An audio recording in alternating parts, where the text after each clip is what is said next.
ата заң мәтінінде діннің мемлекеттен бөліну қағидаты орныққан. Аталған қағидат зайырлық идеясын туындағанымен Конституцияда ол ашық әрі айқын түрде тұжырымдалмаған.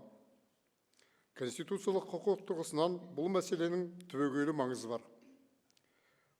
Мемлекеттің зайырлығы конституциялық сипатында ретінде құқық қолдану практикасы мен саяси мән-жай байланысты әртүрлі мағынада пайдалануы мүмкін.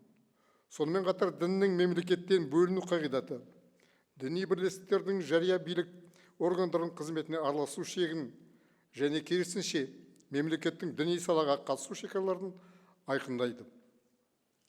Дәл осындай аражігін ажырату мемлекеттің биліктің бейтарап сипатын қамтамасыз етуге, мемлекетті қандай да бір дінмен немесе конфессиямен теңестіруге болдырмауға және әртүрлі дінді ұстанатын азаматтар мен ешқандай дін ұстамайтын азаматтарға бәріне бірдей көзқарас құрастырылу. Бұл тұрғыда алғанда діннің мемлекеттен бөлінуі ар-ождан бостандығын шектемейді. Керісінше, оның құқықтық кепілі болып табылады.